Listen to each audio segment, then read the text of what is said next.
सोचिए, बाहर से एकदम परफेक्ट और खुशहाल दिखने वाली जिंदगी के पीछे कितने गहरे राज छिपे हो सकते हैं। आज हम एक बहुत ही दिलचस्प मामले की गोपनीय केस फाइल खोलने वाले हैं। एक प्राइवेट इन्वेस्टिगेटर के नजरिए से हम डिकोड करेंगे हमारे सस्पेक्ट ओम को।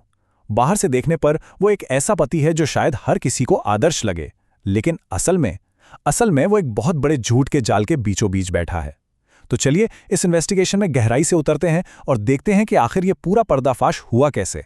आज की हमारी इस इन्वेस्टिगेशन के 4 अहम हिस्से होंगे।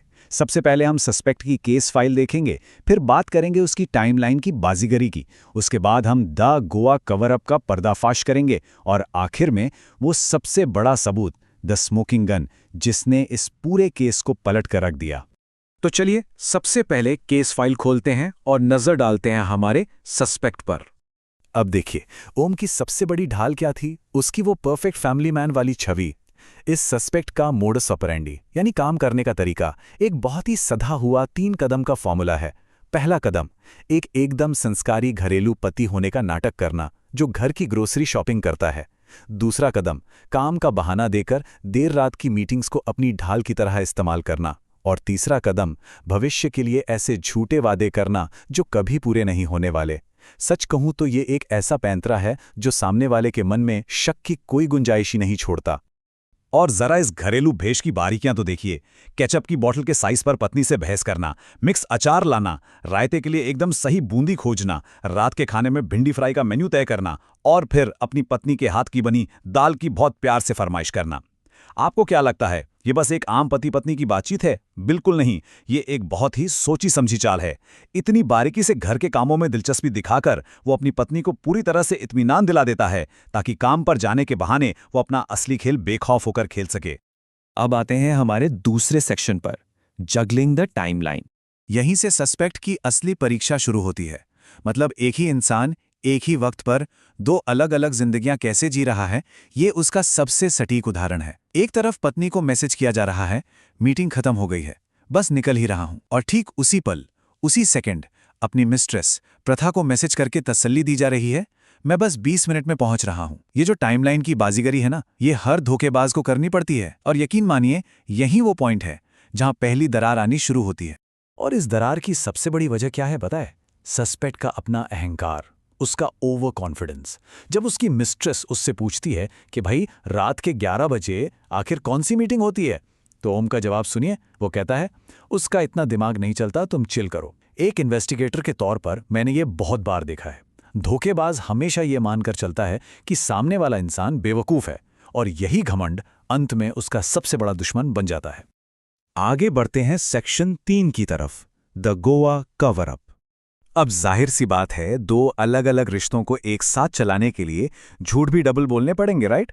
ये एम्प्टी प्रॉमिस ट्रैकर सच में एक लॉजिस्टिक नाइटमेयर है।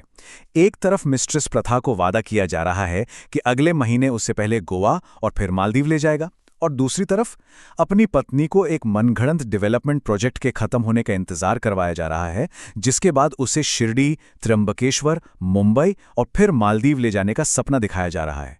दोनों को बस किसी तरह बातों में उलझाए रखने की जद्दोजहद चल रही है। लेकिन सस्पेक्ट तब फंसता है जब पत्नी अचानक गोवा वाले प्रोजेक्ट में साथ चलने की जिद पकड़ लेती है। अब यहां ओम का जवाब सुनिए। वो कहता है, अरे गोवा में तो कपल्स जाते हैं, तुम वहां अकेले होटल के कमरे में पड़ी पड़ी बोर हो जाओगी। इसे कहते हैं क्लासिक गैसलाइटिंग। वो बड़ी ही चालाकी से अपनी पत्नी के दिमाग में ये डाल देता है कि वहां जाना उसी के लिए बोरिंग होगा, जबकि असली कहानी तो ये है कि वो अपनी मिस्ट्रेस के साथ वहां मजे करने जाना चाहता है।